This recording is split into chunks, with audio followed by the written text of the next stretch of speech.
Hello दोस्तों, welcome to PCS maker YouTube channel. PCS maker YouTube channel में आप सभी का स्वागत है। मैं मनीष आर्या और आज का टॉपिक लेके आया हूँ। जो आज का टॉपिक है बहुत ही ज़बरदस्त टॉपिक है, जो विटामिन से संबंधित टॉपिक है। इससे हर एक एग्ज़ाम में 2 या 1 क्वेश्चन पूछे ही जाते हैं। जो भी एग्ज़ाम हो, हर एक एग्ज़ाम में इस टॉपिक से क्वेश्चन पूछे जाते हैं। तो इसलिए ये टॉपिक आप लोगों के लिए बहुत ज़्यादा इम्पॉर्टेंट है। तो इसलिए मैंने आज इस टॉपिक को लेके आया हूँ, ताकि इस टॉपिक से आप लोगों को एक भी क्वेश्चन ना छूटे। ठीक है, तो इसी के साथ मैं आप लोगों को ये कहना चाहता हूँ कि अगर प्लीज़ ये वीडियो आप लोगों को अच्छा लगे तो प्लीज़ जो आपके अपने पीसीएस मेकर यूट्यूब चैनल है उसको सब्सक्राइब कीजिए, लाइक कीजिए और अपने दोस्तों के साथ इसे शेयर कीजिए। ठीक है, तो आज के टॉपिक से हम लोग देखते हैं कि आज का टॉपिक हमारा है क्या। तो विटामिन से संबंधित जो भी क्वेश्चन है या एनीथिंग जो भी आपका डाउट है वो भी आज सब क्लियर होगा। कि विटामिन से संबंधित जो भी एक्स्ट्रा नॉलेज दे सके, जितना हो सके मैं उतना दूंगा आप लोगों को, ताकि इससे इस टॉपिक को एक बार पढ़ने से मेरे अपने यूट्यूब चैनल से आप लोगों को प्रॉब्लम ना हो, ताकि आपका एक भी क्वेश्चन इस टॉपिक से ना छूटे। तो ठीक है, तो आज हम लोग चलते हैं आज के टॉपिक के फर्स्ट क्वेश्चन में। तो हमारा फर्स्ट क्वेश्चन है कि विटामिन का खोज। तो हम लोग ये जानते हैं कि विटामिन का खोज किसने किया था। तो विटामिन का खोज जो किए थे वो सर H.G. हॉपकिंस ने किए थे। और वो कब किए थे? तो 1912 ईस्वी में। तो ऐसे भी क्वेश्चन आ सकता है कि विटामिन का जो खोज हुआ था वो सर्वप्रथम कब हुआ था? तो 1912 ईस्वी में हुआ था। ठीक है, और नेक्स्ट क्वेश्चन में चलते हैं कि विटामिन शब्द का प्रयोग। तो विटामिन शब्द का जो यूज़ हुआ था, जो प्रयोग हुआ था, वो सबसे पहले सी फंक ने किए थे और 1911 ईस्वी में किए थे। तो ये बहुत ज़्यादा इंपॉर्टेंट क्वेश्चन है दोनों। ये आप मार्क ही कर लो कि हर एक एग्जाम में इससे टाइप का एक क्वेश्चन आ ही जाता है। तो हम लोग इसको अच्छे से क्लियर करते हैं ताकि आप लोगों को कभी इस क्वेश्चन में प्रॉब्लम ना हो। ठीक है, तो हम लोग देखें कि विटामिन शब्द का प्रयोग किसने किया? तो सी फंक ने किए। और विटामिन का खोज किसने किया? तो सर H.G. हॉपकिंस ने किया 1912 में। लेकिन कभी कभी सर H.G. हॉपकिंस के जगह पे कोई और ऑप्शन हो तो उसमें घबराने की कोई बात नहीं है। विटामिन का जो खोज किए थे एक और है क्रिश्चियन एइकमैन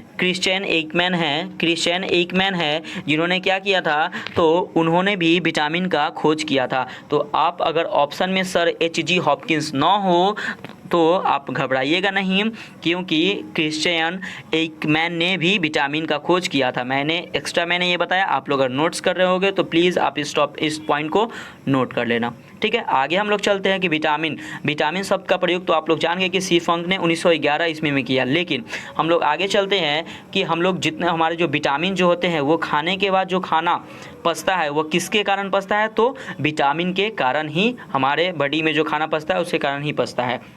ठीक है, तो आज का हम लोग फर्स्ट टॉपिक में चलते हैं विटामिन ए के बारे में। हम लोग जानते हैं कि विटामिन ए होता क्या है, इससे रोग क्या होते हैं, खोज इसका कब हुआ, इसका फ़ायदा क्या है, उसके बारे में हम लोग पढ़ते हैं। ठीक है, तो विटामिन ए का रासायनिक नाम, ये बहुत इंपॉर्टेंट है कि विटामिन ए का रासायनिक नाम क्या है। तो याद रखिए कि विटामिन ए का रासायनिक नाम रेटिनॉल है।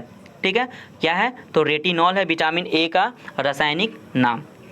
ठीक है, अब इससे अभी क्वेश्चन ऐसे आता है कि विटामिन ए से कमी से रोग, मतलब क्या? विटामिन ए की कमी से कौन सा रोग होता है? तो सबसे पहले याद रखिएगा कि रतौंधी जो होता है विटामिन ए की कमी से होता है। और दूसरा रोग है कि जीरोफ्थैल्मिया विटामिन ए की कमी से होता है। संक्रमण का खतरा भी विटामिन ए की कमी से ज़्यादा बढ़ जाता है। ठीक है, और विटामिन ए का जो खोज हुआ था वो कब हुआ था? तो 1913 ईस्वी में। विटामिन ए का जो खोज हुआ था वो कब हुआ था? तो 1913 ईस्वी में। अब बात करते हैं इसके स्रोत, मतलब कि क्या क्या खाने से विटामिन ए में वृद्धि आएगी। तो हम लोग देखते हैं, सबसे पहले एक पॉइंट हम लोग पढ़ते हैं। पॉइंट क्या है हमारा? कि एक पॉइंट देखिएगा कि नारंगी व पीले रंग वाले फलों। ठीक है, नारंगी तो आप लोग जानते ही हैं। नारंगी वो पीले रंग वाले फलों या सब्जियों में विटामिन ए की जो मात्रा होती है वो सबसे अधिक होती है। याद रखिए कि नारंगी और पीले रंग वाले फलों में, सब्जियों में विटामिन ए की मात्रा क्या होती है? ज़्यादा होती है। अगर हम बात करते हैं इसके स्रोत, तो इसका स्रोत क्या है? तो गाजर हो गया, दूध हो गया, अंडा हो गया, फल हो गया। आगे हम लोग चलते हैं मछली के लीवर। मछली के यकृत जिसको बोलते हैं, उसके बाद लौकी जिसको हम लोग बोलते हैं, हरी सब्जी हो गई, देखिए आम आ गया ना पीला, आम हो गया, पपीता हो गया, ये भी पीला है। आगे देखते हैं हम लोग, पनीर हो गया, दूध हो गया, टमाटर हो गया, मक्खन हो गया, ये सब हमारा क्या है, तो विटामिन ए का जो ये सब क्या है, तो विटामिन ए का स्रोत है। अगर आप लोग पॉइंट लिख रहे होंगे तो प्लीज़ आप इसे नोट कर लीजिए, ताकि आप लोगों को कभी विटामिन ए से प्रॉब्लम नहीं होना चाहिए। ठीक है, आगे हम लोग चलते हैं विटामिन बी1। ये भी बहुत टॉपिक इंपॉर्टेंट है, क्योंकि एग्जाम में मैक्सिमम क्वेश्चन विटामिन से आते ही आते हैं। तो विटामिन बी1, तो विटामिन बी1 का रासायनिक नाम क्या है, तो विटामिन बी1 का रासायनिक नाम है थाइमीन। ठीक है, आगे हम लोग चलते हैं, इससे विटामिन बी1 की कमी से होने वाले रोग। तो विटामिन बी1 के से कमी जो रोग होते हैं वो कौन सा रोग है, तो बेरी। तो एक पॉइंट हम लोग समझते हैं बेरी से, उसके बाद इसके खोज पे जाते हैं, उसके बाद स्रोत। तो बेरी, अच्छा आप लोग को, कितने लोग को कन्फ्यूज़न होगा कि बेरी एक्चुअली होता क्या है। तो आप लोग जानिए कि बेरी जो होता है वो कुपोषण जन्य रोग होते हैं। ये क्या होते हैं, कुपोषण जन्य रोग होते हैं। इसको क्या बोलते हैं, बेरी ही बोलते हैं। ठीक है, आप लोग को आज का डाउट क्लियर हो गया होगा इससे। इसका मतलब विटामिन बी1 का जो खोजा गया था, कब खोजा गया था, तो 1910 ईस्वी में खोजा गया था। ठीक है, अगर हम स्रोत की बात करें तो इसका स्रोत क्या है, मूंगफली, आलू, सब्जियां, ये सब क्या है, चावल, ये सब इसका क्या है, तो स्रोत है। चावल कौन सा, जो मार्केट में मिलती है वो चावल नहीं, जो हम लोग जो धान से कूट के जो खाते हैं वो चावल की बात कर रहे हैं। आगे हम लोग चलते हैं, हमारा नेक्स्ट है विटामिन बी2। विटामिन बी2 को हम लोग पढ़ते हैं कि विटामिन बी2, तो विटामिन बी2 का रासायनिक नाम क्या है, तो राइबोफ्लेविन है। राइबोफ्लेविन विटामिन बी2 का रासायनिक नाम है। और इसके कमी से जो रोग होते हैं वो त्वचा का फटना, इसमें जीभ तो नहीं, लेकिन हम एक्स्ट्रा बता रहे हैं आपको, जीभ का फटना, त्वचा का फटना, जीभ का फटना या किलोसिस, ये जो होता है वो विटामिन बी2 के कमी से होते हैं। और विटामिन बी2 का जो खोजा गया था वो कब खोजा गया था, 1920 ईस्वी में। ठीक है, आगे अगर हम बात करें इसका स्रोत का, तो इसका जो स्रोत है वो अंडा हो गया, दूध हो गया, हरी सब्जियां, ये सब क्या है इसका, तो विटामिन बी2 का इसका स्रोत है। ठीक है, आगे हम लोग चलते हैं विटामिन बी3। विटामिन बी3 की बात करें तो विटामिन बी3 का रासायनिक जो नाम है वो क्या है, तो नियासिन है। ये बहुत इंपॉर्टेंट टॉपिक है कि विटामिन बी3, तो विटामिन बी3 का जो रासायनिक नाम क्या है, तो नियासिन है। और अगर सपोज दैट आपके क्वेश्चन में अगर विटामिन बी3 का रासायनिक नाम अगर नियासिन न दिया रहे, अगर ऑप्शन अलग रहे, तो टेंशन नहीं लेना है, क्योंकि विटामिन बी3 का और दूसरा नाम है निकोटिनैमाइड है, जो विटामिन बी3 का रासायनिक नाम है। निकोटिनैमाइड है जो विटामिन बी3 का रासायनिक नाम है। आगे चलते हैं, इससे कमी रोग, ये मतलब कि विटामिन बी3 से जो कमी जो रोग होते हैं वो कौन सा रोग होता है, तो देखिए, तो मंद बुद्धि जो होता है विटामिन बी3 से होता है। बाल सफ़ेद होना किसकी कमी से होता है, तो विटामिन बी3 कमी से होता है। तो क्वेश्चन ऐसे भी आ सकता है कि बाल सफ़ेद होना किस विटामिन की कमी के कारण होता है, तो विटामिन बी3 की कमी के कारण बाल का सफ़ेद होता है। ठीक है, अगर बात करें इसका खोज का, तो विटामिन बी3 का जो खोज हुआ था वो कब हुआ था, तो 1936 ईस्वी में। 1936 ईस्वी में क्या हुआ था, तो विटामिन बी3 का खोज हुआ था। अगर बात करें इसके स्रोत की, तो स्रोत क्या है हमारा, तो मांस हो गया, दूध हो गया, टमाटर हो गया, मूंगफली हो गया, ये क्या है, तो विटामिन बी3 का क्या है हमारा, ये स्रोत है।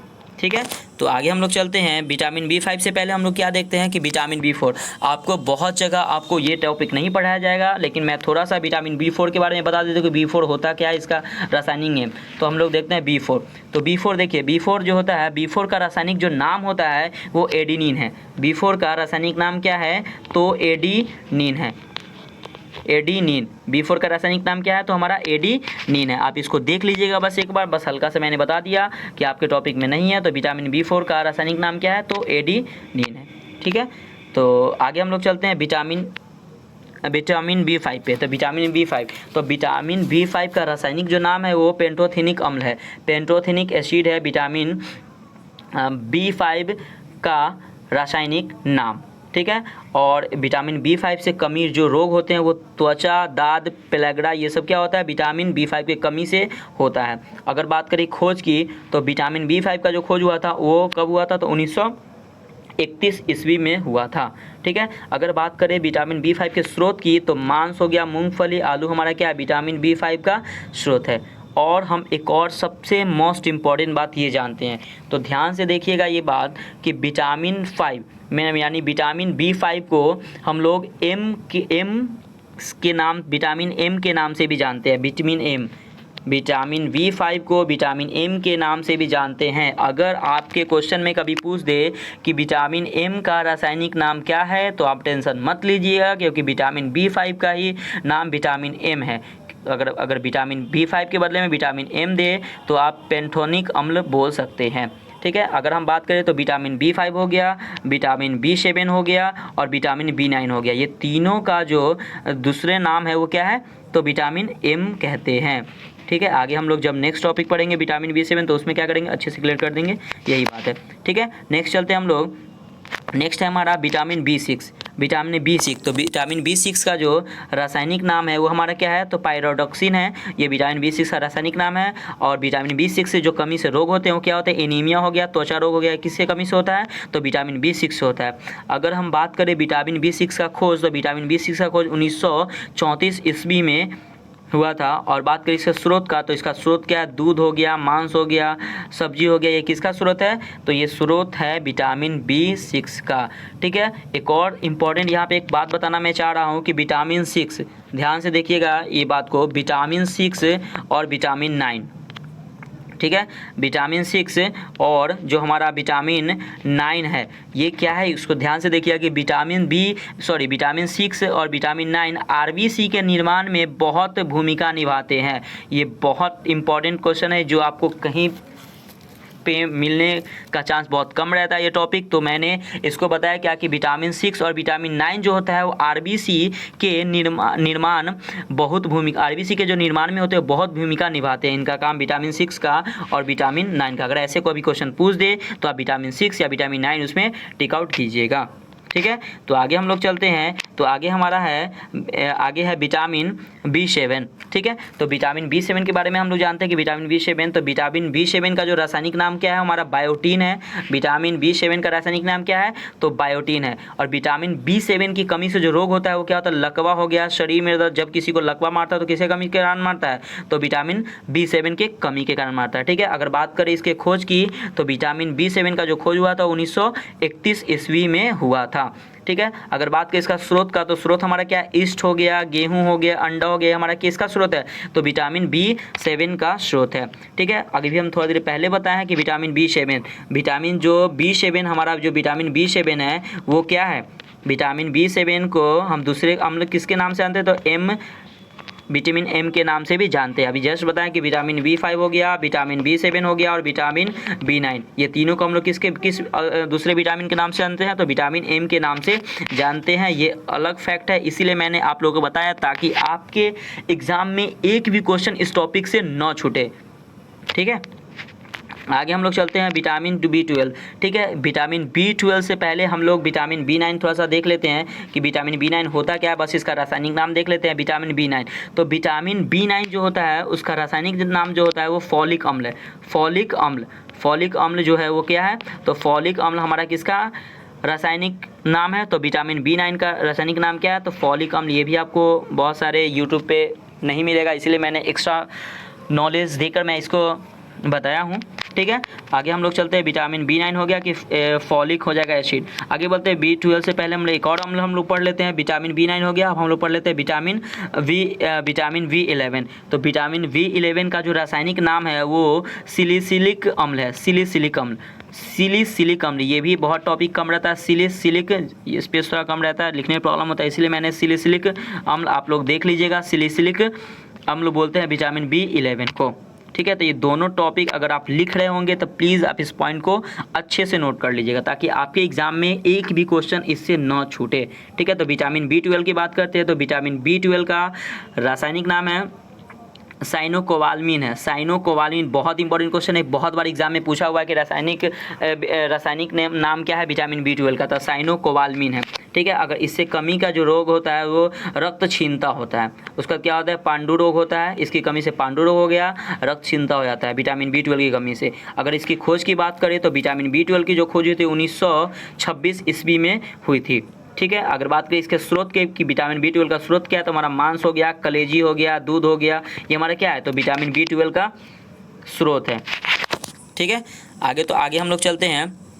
आगे हमारा बोला विटामिन B6। विटामिन सी, तो विटामिन सी हम लोग देखते हैं कि विटामिन सी का रासायनिक नाम क्या है, तो एस्कॉर्बिक अम्ल के बदले में अम्ल एस्कॉर्बिक अम्ल होगा, यानी कि एस्कॉर्बिक एसिड जिसको बोलते हैं हम लोग, ठीक है। तो विटामिन सी का रासायनिक नाम क्या है, तो एस्कॉर्बिक अम्ल हो गया, ठीक है। अगर बात करें विटामिन सी के कमी से होने वाले रोग, तो एस्कर्वी से आप एस्कर्वी याद कर सकते हैं। मसूड़ों का फूलना किसकी कमी, क्वेश्चन डायरेक्टली ऐसे आता है कि मसूड़ों का फूलना किसकी कमी से होता है, तो विटामिन सी की कमी से होता है, तो ठीक है। अगर इसका रासायनिक नाम आप जरूर याद कर लीजिएगा, इसका सबका रासायनिक नाम क्या होता है, ठीक है। अगर बात करें खोज का, तो इसका जो खोज हुआ था विटामिन सी का वो कब हुआ था, तो 1920 में हुआ था, ठीक है। अगर बात करें स्रोत का, तो इसका आंवला, जितने भी खट्टे होते हैं, आंवला हो गया, नींबू हो गया, संतरा हो गया, नारंगी हो गया, ये क्या है, तो विटामिन सी का स्रोत है, ठीक है।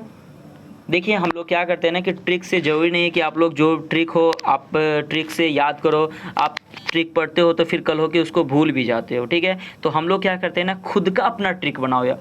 हम लोग अपना अगर खुद का ट्रिक बनाएंगे, अगर उसको हम लोग खुद से अपने ट्रिक बना के पढ़ेंगे ना, तो वो ज़्यादा बेनिफिशियल होगा और ज़्यादा फ़ायदेमंद होगा हम लोगों के लिए, ठीक है। तो प्लीज़ आप ट्रिक में ना जाए, आप लोग इसको अच्छे से एक बार देखिए, एक बार दो बार देखने से आपका सभी क्वेश्चन का सॉल्यूशन हो जाएगा, ठीक है। आगे हम लोग चलते हैं विटामिन डी। तो विटामिन डी का रासायनिक नाम क्या है, तो हमारा कैल्सीफेरॉल है। विटामिन डी का रासायनिक नाम क्या है, तो कैल्सीफेरॉल है।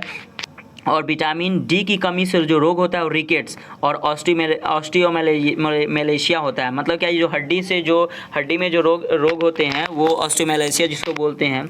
और विटामिन डी का जो खोज हुआ था वो इसका भी कब हुआ था, तो 1920 में हुआ था, ठीक है। विटामिन सी का भी 1920 में हुआ था, अभी जस्ट मैंने इससे पहले बताया। और विटामिन डी का भी कब हुआ था, तो 1920 में हुआ था, ठीक है। बात करें स्रोत, तो स्रोत जो है उसका सूर्य का प्रकाश, मीन्स क्या, विटामिन डी का जो स्रोत है वो सूर्य का प्रकाश है। इसीलिए मम्मी बोलती है कि मतलब धूप में रहो ताकि हड्डी स्ट्रांग होगा। सूर्य का प्रकाश हो गया, दूध हो गया, अंडा मतलब बच्चे के लिए, जो छोटा सा बच्चा रहता है उसके लिए, ठीक है। तो आगे हम लोग चलते हैं। इसी में एक बहुत ही अच्छा क्वेश्चन था कि क्वेश्चन ऐसे कभी कभी एग्जाम में आ जाता है कि प्राकृतिक रूप में पाया जाता है, मीन्स क्या, कौन सा विटामिन है जो प्राकृतिक रूप में पाया जाता है, वही विटामिन डी, यानी कि विटामिन डी3 जो है, आंसर ऑप्शन में रहता है डी3। विटामिन डी3 जो है जो प्राकृतिक रूप में पाया जाता है, प्राकृतिक रूप का विटामिन है जो पाया जाता है प्राकृतिक में, जिसको हम लोग कैल्सीफेरॉल ही बोलते हैं। ये बहुत इंपॉर्टेंट क्वेश्चन है, ये अच्छे से इसको देख लीजिएगा, ठीक है। आगे हम लोग चलते हैं विटामिन ई। तो विटामिन ई के बारे में हम लोग पढ़ते हैं। तो विटामिन ई का जो रासायनिक नाम है वो टेकोफेरॉल है। ये बहुत इंपॉर्टेंट क्वेश्चन है, इस एग्जाम में आता है ये क्वेश्चन से। तो विटामिन ई का जो रासायनिक नाम है टेकोफेरॉल हो गया। और विटामिन ई की कमी से रोग जो होता है नपुंसकता या वंध्यता, मतलब नपुंसकता जो होता है वो विटामिन ई की कमी से होता है, ठीक है। अगर बात करें खोज की, तो खोज क्या है, तो इसका विटामिन ई का जो खोज हुआ था 1922 में हुआ था। अगर बात करें स्रोत की, तो विटामिन ई का जो स्रोत होता है वो हरी सब्जी हो गया, मक्खन हो गया, दूध हो गया, ये हमारा क्या है, तो विटामिन क्या है, तो हमारा ई का ये स्रोत है, ठीक है। तो हम लोग क्या करते हैं, आज का लास्ट विटामिन पढ़ते हैं कि क्या है हमारा, तो विटामिन के। तो विटामिन के का रासायनिक नाम जो है वो फिलोक्विनोन है। ये बहुत बार एग्जाम में पूछे हुए है कि विटामिन के का रासायनिक नाम क्या है, तो फिलोक्विनोन है। डायरेक्टली ऐसे ही क्वेश्चन एग्जाम में पूछता है कि विटामिन के का रासायनिक नाम क्या है, विटामिन ई का रासायनिक नाम क्या है, विटामिन ए का रासायनिक नाम क्या है। तो इसको अच्छे से आप एक बार प्लीज़ अच्छे से वीडियो को एक बार देख लीजिए, ताकि आपको इस टॉपिक से एक भी क्वेश्चन ना छूटे, ठीक है। अगर बात करें विटामिन ए की कमी से रोग क्या होता है, रक्त का थक्का ना बनना, मतलब क्या, ब्लड में जो क्लोटिंग होता है ना वो नहीं बनता, किसी कमी से, तो विटामिन के की कमी से। अगर बात करें खोज की, तो खोज कब हुआ विटामिन के की, तो 1929 में विटामिन के का खोज हुआ था। अगर बात करें स्रोत का, तो स्रोत जो है वो टमाटर हो गया, हरी सब्जी हो गया, किसका है, तो विटामिन के का इसका स्रोत है, ठीक है। अगर हम बात करें आगे नेक्स्ट में, तो विटामिन तो क्लियर, अगले नेक्स्ट हम लोग एक अलग टॉपिक पढ़ते हैं, वसा। वसा मीन्स क्या, फैट आप लोग जानते हैं ना, वसा जिसको बोलते हैं। फैट में घुलनशील विटामिन, फैट में जो घुलनशील विटामिन जो है वो KEDA है। मतलब क्या, इसको आप केडा पढ़ सकते हैं, इसको क्या पढ़ देते हैं, केडा आप लोग पढ़ सकते हैं, ताकि आपको अच्छे से याद रहे कि केडा, वसा में घुलनशील विटामिन क्या है, तो केडा KEDA हो गया। और जल में घुलनशील, ये इंपॉर्टेंट क्वेश्चन है, और क्वेश्चन आता है कि जल में घुलनशील जो विटामिन है वो कौन सा है, तो विटामिन बी और विटामिन सी। विटामिन बी और विटामिन सी जो है वो जल में घुलनशील विटामिन है, ठीक है। मैंने इससे पहले एक क्वेश्चन ही बताया था कि प्राकृतिक रूप में पाए जाने वाला विटामिन, तो याद रखिएगा कि प्राकृतिक रूप में पाए जाने वाला विटामिन जो है वो विटामिन D3 है। ये बहुत इंपॉर्टेंट है, मैंने इसको बताया था, इसको अच्छे से हम लोग देखेंगे, ठीक है। तो इसी के साथ आज का टॉपिक हमारा समाप्त हुआ और मैं आशा करता हूं कि ये वीडियो आपको बहुत अच्छा लगेगा और इससे एक भी क्वेश्चन आप सभी को नहीं छूटेगा। तो प्लीज़ अगर ये वीडियो अच्छा लगेगा तो प्लीज़ लाइक कीजिएगा, शेयर कीजिएगा अपने दोस्तों के साथ। आप प्लीज़ आप अपने पीसीएस मेकर यूट्यूब चैनल को सब्सक्राइब कीजिएगा। ठीक है, तो फिर मिलते हैं कल एक बेहतरीन और ज़बरदस्त टॉपिक के साथ। ओके।